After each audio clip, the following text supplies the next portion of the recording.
Hello बच्चों, कैसे हैं आप सब। और गुड इवनिंग सभी को। और जल्दी से फटाफट से आ जाओ क्योंकि बहुत इम्पॉर्टेंट टॉपिक हम शुरू करने वाले हैं जो एग्जाम्स में कई बार पूछा हुआ है, यानी कि बोर्ड एग्जाम में। तो और हमारे इन्वायरमेंट के लिए भी उतना ही इम्पॉर्टेंट है वो टॉपिक आज हम शुरू करने वाले हैं, जो कि है क्लास 12th का चैप्टर नंबर 10 और उसका आज हम करने वाले हैं लेक्चर नंबर 5। ठीक है, चैप्टर फ्लो आपको पता ही है। और आज जो हम पढ़ने वाले हैं वो पढ़ने वाले हैं वाहित मल उपचार में क्या क्या जो है हम प्रिकॉशंस रख सकते हैं। तो वाहित मल उपचार में हम दो चीज़ें पढ़ेंगे। पहला है प्राथमिक उपचार के बारे में, उसके बाद हम द्वितीयक उपचार के बारे में पढ़ेंगे और फिर कुछ नहीं, मजे ताली मंजीरे बजाएंगे। ठीक है, चलिए। तो ये तीन, वैसे तो एक ही टॉपिक है, उसके ही ये दो टॉपिक है।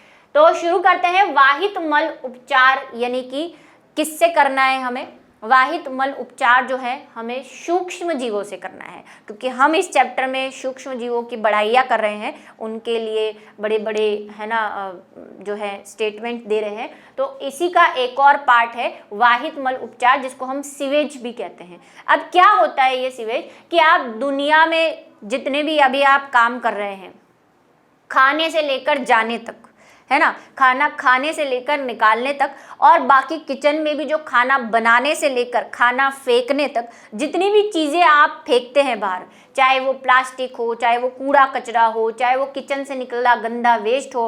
और अगर हम उद्योगों की बात करें, इंडस्ट्री की बात करें, तो इंडस्ट्री से निकला हुआ जितना भी वेस्ट मटेरियल है, घर से निकला, जो आप पॉटी जाते हो फ्लश चलाते हो, टॉयलेट जाते हो फ्लश चलाते हो, वो सारी गंदगी, मतलब दुनिया भर की जितनी भी गंदगी है जो पानी में जाके मिल जाती है, उसे हम क्या कहते हैं, वाहित मल कह रहे हैं। क्योंकि आपको पता ही है कि ये जो नालियां हैं, ड्रेनेज सिस्टम, कहीं तो है अच्छे गांव है वहाँ पे ड्रेनेज सिस्टम है कि पर्टिकुलरली उस गंदे पानी को एक जगह पे ले जाया जाता है, वहाँ पे उसको साफ किया जाता है, उसके बाद उसको नदी में बहाया जाता है। लेकिन कहीं पे ड्रेनेज सिस्टम है ही नहीं, वही नाली का पानी जो है वो किसी बड़े नाले में, फिर वही नाला आगे जाके नदियों में मिल जाता है। और ये सब प्रोसेस होने के बाद फिर आपने वो बस में चलते देखा ही होगा, नदी में लोग कपड़े धो रहे हैं, नहा रहे हैं, है ना।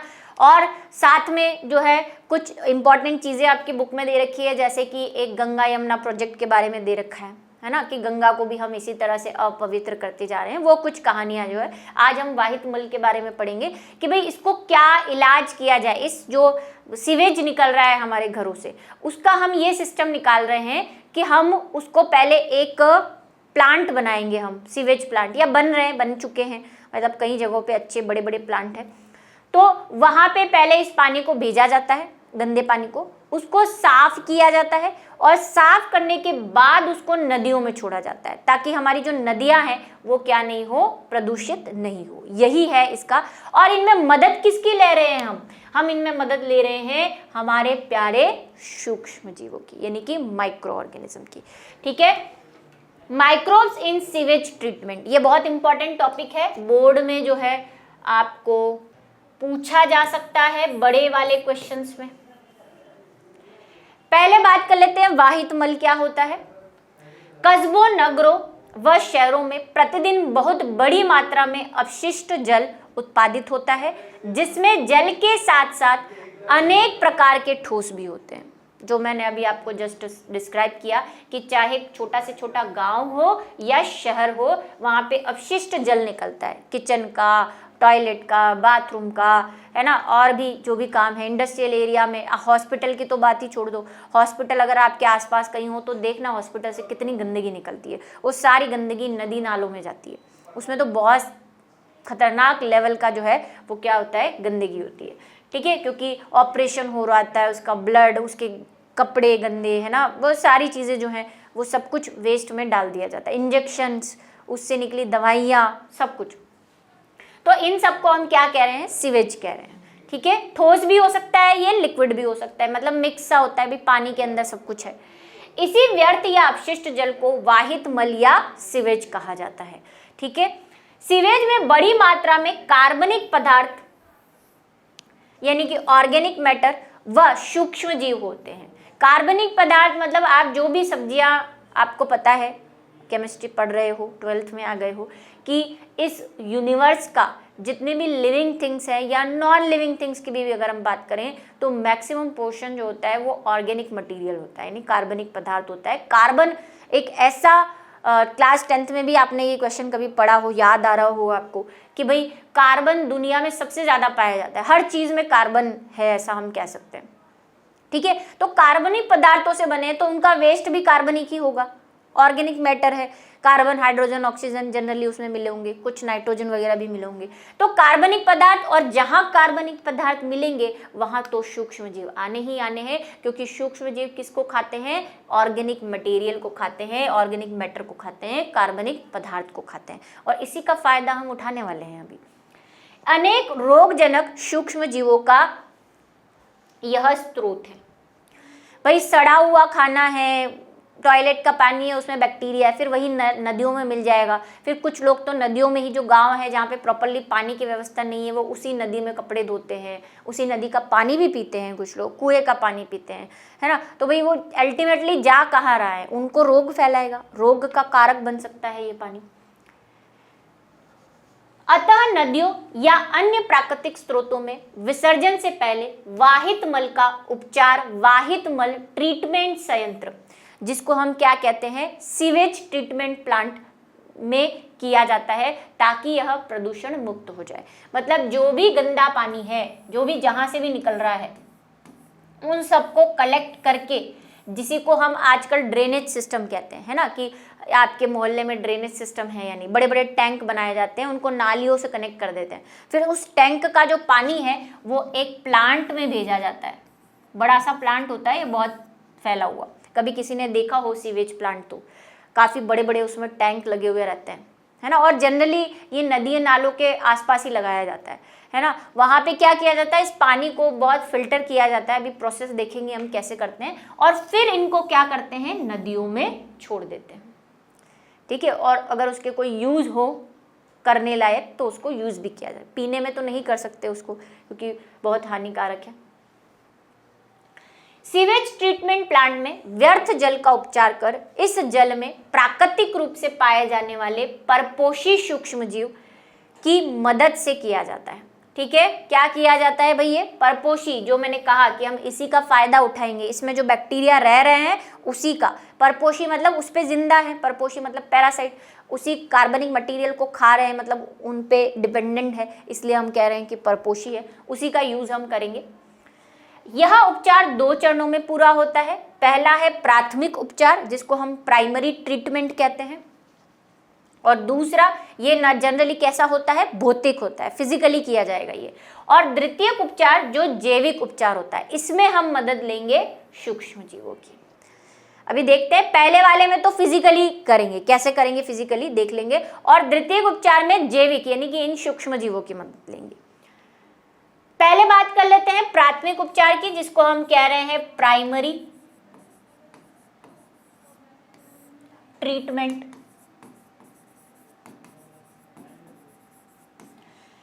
इसमें हम सब काम फिजिकली भौतिक रूप से करेंगे, कोई रासायन नहीं मिलाएंगे, कोई सूक्ष्म जीव नहीं मिलाएंगे, जो भी काम है वो फिजिकली, मतलब कि ऐसे ही हो जाए। जैसे कि मैं आपको एग्जांपल देती हूँ कि आप जनरली अपने घर के अंदर अगर आपको कोई गंदा पानी दे दिया जाए, जिसमें पत्थर हो, कंकड़ हो, प्लास्टिक हो, आपके पास कोई केमिकल नहीं है, तो आप क्या करोगे? उनको हाथ से निकाल लोगे। भाई प्लास्टिक की बोतल है, कचरा है, लकड़ी के टुकड़े हैं, स्टोन्स है, ये सब आप हाथ से निकाल लोगे। तो इसको बोलते हैं भौतिक प्रक्रिया, जिसमें आपने किसी भी रासायन का उपयोग नहीं किया। तो ऐसा ही यहाँ पे कर रहे हैं, लेकिन ये बहुत बड़े लेवल पे हो रहा है।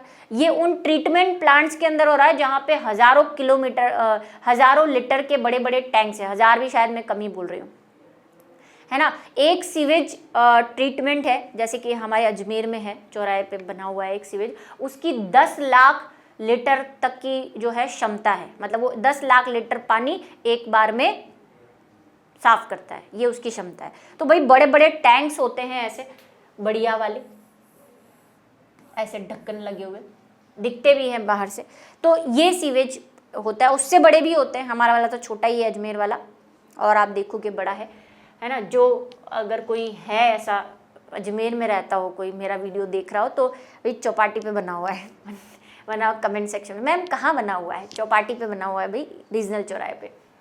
चलिए, मूल रूप से उपचार के लिए इस पद में वाहित मल से बड़े छोटे कणों का निस्यंदन, जिसको हम फिल्ट्रेशन कहते हैं, तथा अवसादन द्वारा भौतिक रूप से अलग कर दिया जाता है। अवसादन क्या होता है? अवसादन का मतलब सेडिमेंटेशन।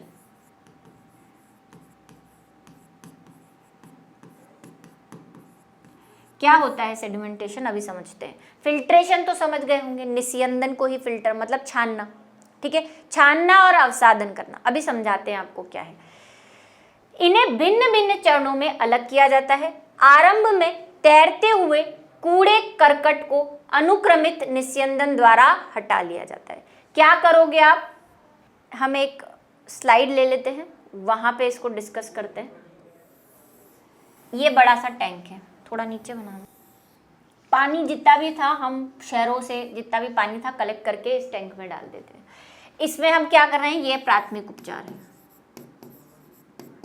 प्राइमरी ट्रीटमेंट कर रहे हैं भाई। पहले भौतिक रूप से पानी डाल दिया,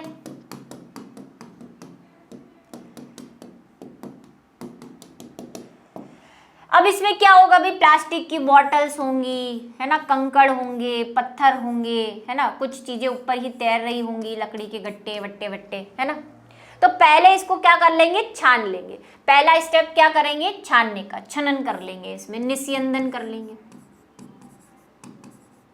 फिल्ट्रेट कर लेंगे इसको, फिल्ट्रेशन। फिल्ट्रेशन करने के बाद इसको दूसरे टैंक में ट्रांसफर करेंगे।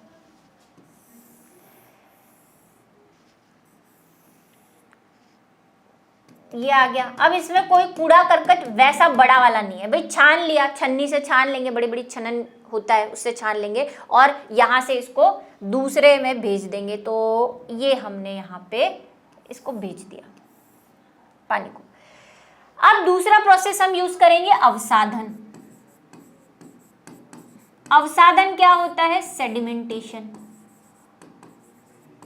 पढ़ा होगा आपने सेडिमेंटेशन क्लास 9th में 10th में, जब हम छनन शुद्ध पदार्थों को प्राप्त करने की विधियां पढ़ते हैं, है ना। 6th में भी, 6th 7th में भी आता है शायद एनसीईआरटी के अंदर। तो क्या होगा इसमें? क्या होगा कि अवसाधन क्या होता है कि जब हम किसी लिक्विड को ऐसे बहुत देर तक रख देते हैं तो पानी से भारी जितनी भी चीजें होती हैं वो नीचे आकर बैठ जाती है ऐसे। अब देखो बड़ी बड़ी चीजें तो छन गई, लेकिन पानी में ऐसे मिट्टी के कण भी हैं और भी कुछ चीजें हैं जो इस छनन से नहीं निकली। प्लास्टिक की बॉटल तो सब निकल गई, वो तो ऊपर से ही हाथ से भी निकाल सकते हैं, लेकिन बहुत बड़े लेवल पे कर रहे हैं तो हम छनन का यूज कर रहे हैं, निस्यंदन का यूज कर रहे हैं। अवसाधन में क्या होगा? अब ये जो पदार्थ यहाँ पे इकट्ठा होता है इसको हम बोलते हैं सेडिमेंट्री पदार्थ, या हम बोल सकते हैं अवसादित पदार्थ है। ये क्या है? ये सब भारी थे, भारी कण थे जो नीचे आके इकट्ठे हो गए हैं। अब ऊपर वाला पानी जो है इसको तो हम कहाँ भेज देंगे? द्वितीयक उपचार के लिए।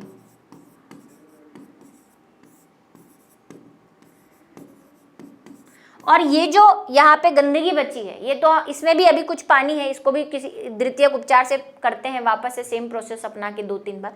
इसको हम बोलते हैं प्राथमिक अवपंक।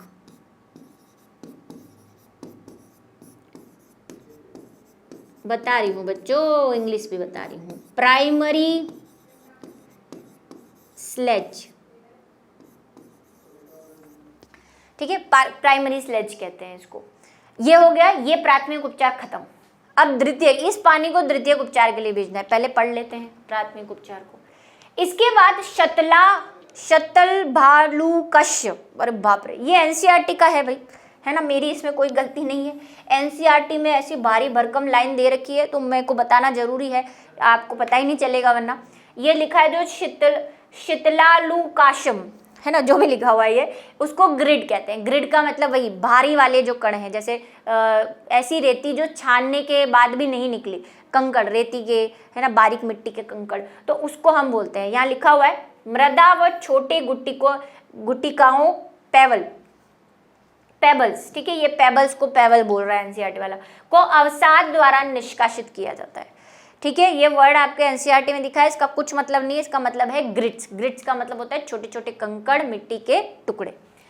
ये जो है वो कहाँ रह जाएंगे, अवसादन यानी कि सेडिमेंटेशन के कारण नीचे बैठ जाएंगे। अवसादन में नीचे बैठ गई ग्रिड, उसको क्या बोल रहे हैं, जो भारी भरकम बैठ गई है, ठोस पदार्थ प्राथमिक अवपंक या प्राइमरी स्लज कहलाते हैं। ठीक है, वो लिख दिया है मैंने वहां पे, प्राइमरी स्लज।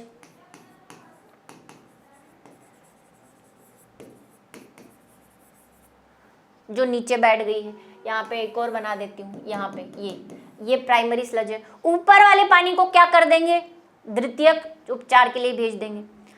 सीवेज का ऊपर का द्रव्य जो क्या कहला रहा है, बहिस्त्राव या इफ्लुएंट कहला रहा है, इंग्लिश लिखा हुआ है यहाँ पे, इफ्लुएंट बनता है। इसी बहिस्त्राव को प्राथमिक निसादन टंकी यानी कि सेटलिक टैंक से द्वितीयक उपचार के लिए ले जाया जाता है। भेज दिया हमने उधर। ठीक, अब बात कर लेते हैं द्वितीयक उपचार की। द्वितीयक उपचार में भी एक टैंक बना हुआ है, सेम टैंक। द्वितीयक उपचार अथवा जीव विज्ञानी उपचार में प्राथमिक बहिस्त्राव को बड़े वायुवीय टैंकों में से गुजारा जाता है। ठीक है, द्वितीयक उपचार में क्या करा जाएगा, बड़े बड़े टैंक बने हुए हैं इनमें। कैसे टैंक, ऐसे जैसे कि वो बने हुए थे वैसे भी ये बने हुए हैं। ऐसा बड़ा सा टैंक है, पानी आया है कहाँ से, प्राथमिक वाले से द्वितीयक वाले में। अब द्वितीयक वाले में क्या है, यहाँ पे ये सारा पानी आ चुका है। इन द्वितीयक उपचार में कैसा है, ये जैविक है, ये कह चुके हैं हम पहले, इसको जैविक उपचार भी कहते हैं। देखो दोनों तीनों नाम याद रखना, किसी भी नाम से आपको घुमाया जा सकता है। यहाँ से पानी आ गया है। अब यहाँ पे क्या होता है, बहुत ऐसे बड़े बड़े एरेटर लगे होते हैं। एरेटर क्या होते हैं, मतलब एक तरह से आप समझ सकते हैं पंखा। एरेटर एक तरह से आपकी लैंग्वेज में बोलना चाहूँ तो आप बोल सकते हो कि पंखे लगे हुए हैं। क्यों पंखे लगे हुए हैं, ये पानी को ऐसे घुमाते रहते हैं। जो पानी आया है ना, जिसको हम प्राइमरी स्लज कह रहे थे, वो तो निकाल दिया। बचा हुआ जो द्रव्य है, जिसको हम क्या कह रहे हैं, इफ्लुएंट कह रहे हैं, बहिस्त्राव। ठीक है, बहिस्त्राव जिसको कह रहे हैं, वो आया है, उसको ऐसे रोटेट किया जाता है इस एरेटर की वजह से, है ना। ये पंखे हैं, ये घुमाते रहते हैं। क्यों घुमा रहे हैं, ताकि पानी में अच्छे से हवा मिलती रहे, है ना, उसको प्रॉपरली एयर मिलती रहे, एयर डालने के लिए, इसीलिए इसको कह रहे हैं एरेटर। ये एरेटर लगाए जाते हैं। अब क्यों चाहिए एरेटर या क्यों चाहिए पानी, क्योंकि इसमें हम ऐसे सूक्ष्म जीव डालने वाले हैं जो कि वायुवीय श्वसन करते हैं, और नहीं भी डालोगे तो अपने आप हो जाएंगे, क्योंकि आपको पता है यहाँ पे क्या है, कार्बनिक पदार्थ है। ये हम बात कर चुके हैं। ये सीवेज क्या है, कार्बनिक पदार्थ है, ये पहले दूसरी लाइन में समझाया। और सूक्ष्म जीव अपने आप उसके अंदर जाएंगे, ग्रो करेंगे। कार्बनिक पदार्थ मिला नहीं कि सूक्ष्म जीव टपके नहीं। और सूक्ष्म जीव कौन से हैं, ये वायुवीय वाले सूक्ष्म जीव हैं, यानी कि एरोबिक रेस्पिरेशन करते हैं। इनको रेस्पिरेशन के लिए वायु की जरूरत होती है, तो हम उनको कह रहे हैं लो और वायु लो, अच्छे से श्वसन करो, बहुत मजे से श्वसन करो। क्यों हम ऐसा कह रहे हैं, इसकी हमारे लिए एक चालाकी कर रहे हैं हम ये चाहते हैं कि ये जो हमारा पानी है, इसमें जितना भी कार्बनिक पदार्थ है, सूक्ष्म जीवों का भोजन क्या है, कार्बनिक पदार्थ, उसको खा जाए, कार्बनिक पदार्थ खा जाए। कौन खा जाए, ये सूक्ष्म जीव, माइक्रो ऑर्गेनिज्म। लेकिन उनको खाने के लिए वही ऑक्सीजन भी चाहिए। बिना वो कहते नहीं हम अकेला कार्बनिक पदार्थ नहीं खाते, हमें श्वसन भी करना होता है, हमें ऑक्सीजन प्रोवाइड करवाओ। तो फिर इनके लिए हम ये व्यवस्था करते हैं कि चलो आपके ये नखरे भी सहेंगे, काम तो निकालो आप। ठीक है, जहां पर लगातार यांत्रिक रूप से हिलाया जाता है और वायु को इनमें पंप किया जाता है ना। पंखे घुमाओ या पंप के द्वारा दो, हमें वायु देनी है किसी भी तरह।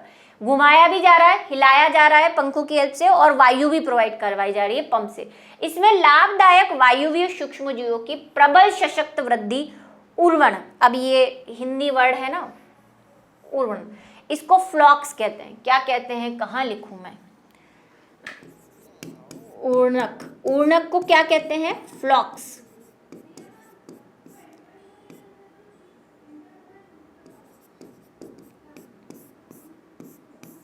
ठीक है, फ्लॉक्स कहते हैं। क्या है ये फ्लॉक्स? कुछ नहीं, जब सूक्ष्म जीव वृद्धि करेंगे तो उनकी संख्या में भी वृद्धि होगी। अब ये सूक्ष्म जीव वृद्धि करके ऐसा जाल बना लेंगे, ऐसा सूक्ष्म जीवों की वृद्धि से ऐसे जालियां बन जाएगी। इस जाल को हम फ्लॉक्स या पूर्णक कह रहे हैं। कवकीय तंतु से जुड़े जीवाणुओं के जाली जैसे संरचनाओं का झुंड दिखा हुआ है यहाँ पे। भाई कवकीय तंतु, कवक भी है, फंजाई भी लगेगी, माइक्रोबैक्टीरिया भी, सभी आ गया, वो तो गंदा पानी है, के रूप में होने लगती है।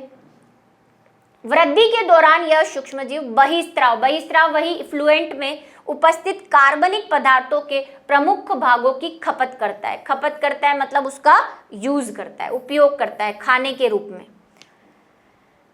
अब यहाँ पे एक चीज आती है जो आपकी एनसीईआरटी में दे रखी है और उतनी ही इंपॉर्टेंट है, आपको इसका प्रैक्टिकल भी कराया जाता है कई स्कूल्स में, कई जगह ग्रेजुएशन में भी करवाते हैं।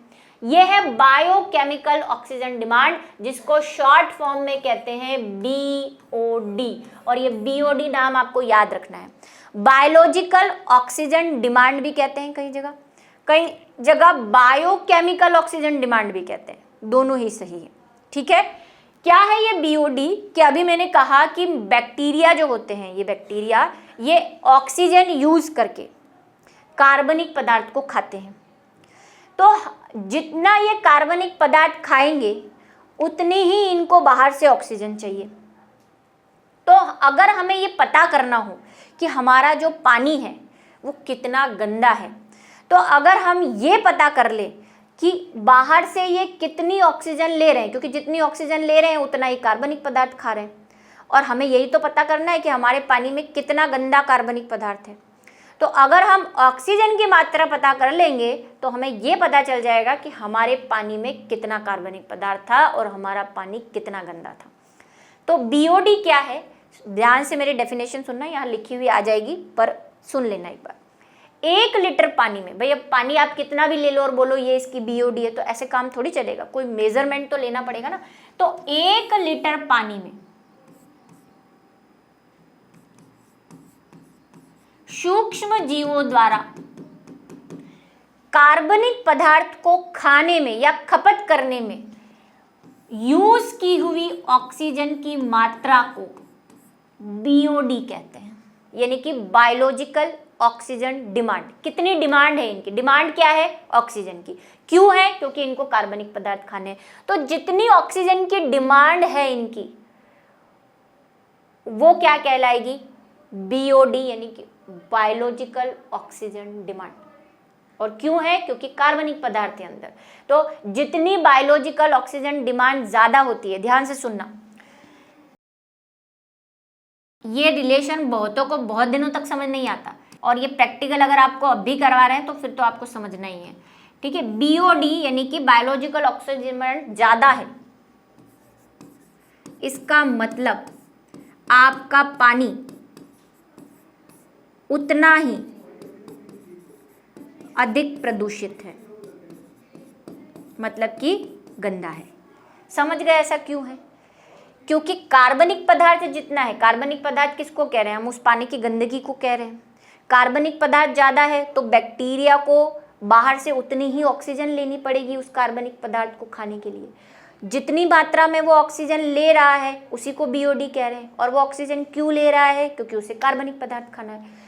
जितना कार्बनिक पदार्थ ज़्यादा होगा उतनी ही ऑक्सीजन बाहर से लेनी पड़ेगी, मतलब बीओडी बढ़ती जाएगी। और बीओडी बढ़ी, इसका मतलब आपके पानी में कार्बनिक पदार्थ ज़्यादा हैं और आपका पानी जो है वो दूषित है। ठीक है, ये फैक्ट आप याद रखेंगे भाई, ये बहुत इंपॉर्टेंट टर्म है। जैसा कि मैंने कहा, ये आपको टेस्ट भी करवाते हैं कई जगह पे। ठीक है, इस रिलेशन को ध्यान रखना है आपको। ऑक्सीजन की वह मात्रा, अब थोड़ी सिस्टमेटिक, हालांकि मैंने बोल के बता दी है, उसको लिखना कैसे है ये देख लो। ऑक्सीजन की वह मात्रा यानी कि अमाउंट ऑफ ऑक्सीजन, कितना ऑक्सीजन यूज हो रहा है। ऑक्सीजन की वह मात्रा जो 1 लीटर जल में उपलब्ध कार्बनिक पदार्थों के ऑक्सीकरण के लिए आवश्यक होती है, बीओडी कहलाती है। ऑक्सीकरण क्यों भाई? ऑक्सीजन की उपस्थिति में जो श्वसन होता है ऑक्सीजन, उसको ऑक्सीकरण कहते हैं। अगर आपको ये वर्ड नहीं लिखना है तो आप ऑक्सीकरण को छोड़ दो, जो मैंने बोला वो लिख दो। ऑक्सीजन की वह मात्रा जो 1 लीटर जल में, दोनों लाइन सुनना भाई, ऑक्सीजन की वह मात्रा जो 1 लीटर जल में उपलब्ध या उपस्थित कार्बनिक पदार्थों की खपत के लिए आवश्यक होती है। खपत वर्ड लिख दो या पाचन वर्ड लिख दो, पाचन वैसे सही वर्ड नहीं है, आवश्यक होती है, उसे हम बीओडी कहते हैं। जितनी बीओडी ज्यादा उतना पदार्थ आपका छी कलयुग। चलो, इस अवसाद को सक्रियक आपंकन यानी कि एक्टिवेटेड स्लज कहा जाता है। ठीक है, क्या कहते हैं, ये जो अब अवसाद मिला है हमें, कहाँ अवसाद मिला है जरा देखो, यहाँ पे देखिए, ये हमारा अब क्या है भाई, द्वितीयक टैंक है। इसमें हमने प्रोवाइड करवा दी है बहुत सारा पंप से ऑक्सीजन, और ये हमारा वो है पानी। इसमें मौजूद है सूक्ष्म जीव। अब ये जो सूक्ष्म जीव है ये क्या कर रहे हैं, ये वृद्धि कर रहे हैं, इनके फ्लॉक्स बन गए हैं अंदर, ऐसे है ना, जाले बन गए हैं। अब ये जाले क्या होंगे, जैसे कोई भी इंसान जितना खाएगा उतना वेट बढ़ेगा, वेट बढ़ेगा तो नीचे बैठ जाएगा, ऐसा इनके साथ हो रहा है। ये सूक्ष्म जीव इतना खा खा के कार्बनिक पदार्थ जो है वो नीचे की तरफ बैठ गए हैं, और इसी को हम क्या कह रहे हैं, एक्टिवेटेड स्लज कह रहे हैं।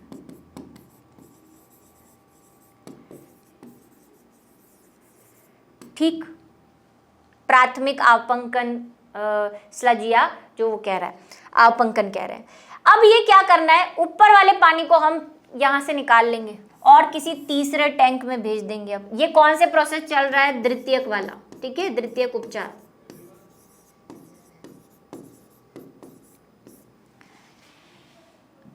यहाँ पे भेज दिया। अब देखो, सूक्ष्म जीवों की वृद्धि तो करवा दी, लेकिन इस पानी में सूक्ष्म जीव है तो अभी भी ये सूक्ष्म जीवों से दूषित। दूसरा वाला भले ही हमने साफ कर दिया हो, कार्बनिक पदार्थ भले ही साफ कर दिया हो, लेकिन बैक्टीरिया तो इसके अंदर मौजूद है, इनको भी तो भगाना पड़ेगा। तो इनको कुछ तो नीचे बैठ जाते हैं, मैक्सिमम नीचे बैठ जाएंगे, ठीक है, नीचे बैठ गए। बाकी जो कुछ कुछ ऊपर तैर रहे हैं अभी भी, मतलब जिन्होंने प्रॉपरली खाया नहीं है, अभी नीचे बैठे नहीं है, वो कहाँ आ जाएंगे, इस पानी के साथ आ गए होंगे। 2-4 इधर भी घूम रहे होंगे, अभी पूरे नहीं गए। अब इनमें से ये जो होता है ना, ये क्या है, इनको हम वापस दोबारा काम में लेते हैं। इनको क्या करेंगे, जो पीछे से वापस पानी आ रहा है उसके लिए ये एक्टिवेटर का काम करेंगे, इसलिए इनको कह रहे हैं एक्टिवेटेड। भाई हर बार नए सूक्ष्म जीव थोड़ी लाएंगे, हम इसी का यूज करते रहेंगे। इधर का पानी तो भेज देंगे अगले में, और पीछे से वापस दूसरा पानी आ जाएगा, उसके लिए भी ये सेम काम करेंगे। फिर इनको नया खाना मिल जाएगा, कार्बनिक पदार्थ। पहले जितना कार्बनिक पदार्थ था खा खा के ये बैठ गए, फिर दूसरा आएगा, दूसरे में फिर खाएंगे और वृद्धि करते जाएंगे।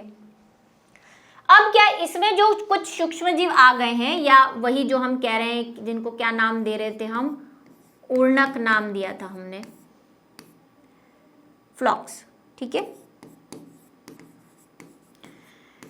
कुछ फ्लॉक्स यहाँ पे आ गए हैं, इनको हटाना है। तो अब हम क्या करेंगे, अब बिल्कुल ऑक्सीजन नहीं देंगे, ऑक्सीजन बंद। क्यों, क्योंकि इनको मारना है, जिंदा रखना था, इसलिए ऑक्सीजन दे रहे थे ताकि खाते रहे। अभी ऑक्सीजन नहीं देनी है। अब क्या होगा, इसमें एनारोबिक बैक्टीरिया डालेंगे, मतलब कि अवायवीय।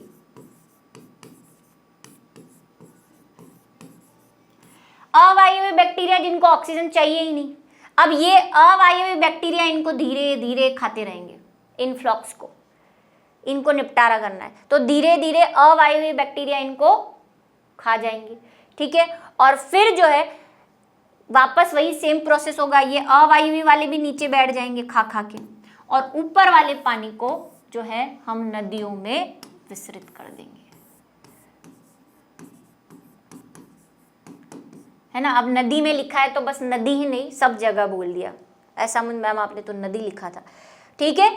सारा पानी जो है हम बाहर विसर्जित कर देंगे।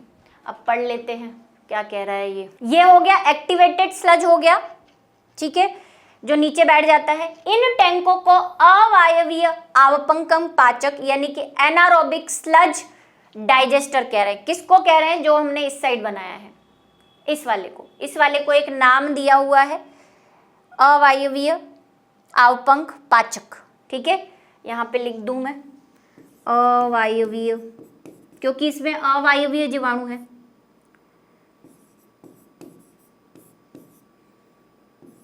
पाचक शॉर्ट में लिख रही हूं मैं, डाइजेस्टर, ठीक है, anaerobic sludge digester English name कहते हैं। यहाँ द्वितीयक उपचार के द्वितीयक पद, पहला पद तो वो था, दूसरा ये वाला द्वितीयक पद आ गया है कि जीवाणु अर्थात अवायवीय जीवाणुओं की भूमिका प्रारंभ होती है, ठीक है। अवायवीय क्या करेंगे, उन वायवीय वालों का निपटारा करेंगे। यहाँ के जीवाणु अवायवीय वृद्धि करते हैं, इनको ऑक्सीजन की जरूरत है ही नहीं। वृद्धि के लिए वह स्लज के फ्लॉक्स, जो हमने कहा है ना, फ्लॉक्स किसको कह रहे हैं, वही कवकीय तंतु, उनको क्या कर रहे हैं, खा रहे हैं, उनका पाचन कर रहे हैं। पाचन के दौरान जीवाणु गैसों का मिश्रण, जैसे कि ये फिर एक इंपॉर्टेंट बात आ गई, इसको हम फिर से एक बार पढ़ेंगे, नेक्स्ट टॉपिक में फिर से आएगा ये मिश्रण, जैसे कि methane, hydrogen sulphide, carbon dioxide उत्पन्न करते हैं। ये गैसें बायोगैस का निर्माण करती है। चूंकि ये ज्वलनशील होती है, इस कारण इनका प्रयोग ऊर्जा के स्रोत के रूप में किया जाता है। बायोगैस हमें अलग से एक टॉपिक पढ़ना है, यहाँ से भी बायोगैस उत्पन्न होती है। इनके साथ साथ H2S यानी कि सल्फर डाइऑक्साइड, कार्बन डाइऑक्साइड और मीथेन जैसी गैसें बनती है। जब ये अवायवीय श्वसन करते हैं बैक्टीरिया, तो इनमें ये गैसेस निकलती है और इन गैसेस को हम वहां से निकाल के बायोगैस की फॉर्म में यूज करते हैं। बायोगैस क्या है, ईंधन के रूप में काम में आती है, जलाने के, फ्यूल का काम करती है, ऊर्जा उत्पन्न करती है, ठीक है। तो इसको काम में हम लेते हैं, क्या है, और हम इसको अलग से टॉपिक आएगा तब फिर से पढ़ेंगे, तो उसके फॉर्म में भी हम इसको काम में लेते हैं। द्वितीयक उपचार प्लांट से बहिस्त्राव, वही कौन, इफ्लुएंट, सामान्यतः जल के प्राकृतिक स्रोतों जैसे नदियों, झरनों में छोड़ दिया जाता है, ठीक है। ऊपर वाला सारा जो है हम कहाँ छोड़ देंगे, नदियों में। तो हमारा ये क्या हो गया, जल साफ हो गया और हमने उसको नदियों में छोड़ दिया। तो इससे जो सीवेज है उसका हमने क्या कर दिया, निपटारा कर दिया, इनकी ट्रीटमेंट कर दिया। तो यही थी कहानी, और 2 हिस्सों में थी जो हमने देखी, और इसी तरह हमने जल को स्वच्छ करा। और कई जगहों पे, शहरों में, गांवों में आजकल सीवेज प्लांट बने हुए हैं बड़े बड़े, जो इस पानी को साफ करते हैं, ठीक है। इसके साथ 2 टॉपिक है, गंगा और यमुना प्रोजेक्ट आपकी बुक में दे रखे हैं। कुछ नहीं है उस गंगा और यमुना में, कि गंगा को साफ करने के लिए जो प्रोजेक्ट चलाए जा रहे हैं, वहाँ के पानी को साफ करने के लिए भी सीवेज टैंक बनाए जा रहे हैं, यमुना को साफ करने के लिए भी सीवेज प्लांट जो है वो बनाए जा रहे हैं। तो उन्हीं के बारे में वो दे रखा है, 2-4 लाइन जो मैंने आपको अभी बताई। तो इसी के साथ हमारा आज का जो लेक्चर है वो यहीं पे ख़त्म होता है। मिलेंगे अगले लेक्चर में नए टॉपिक के साथ।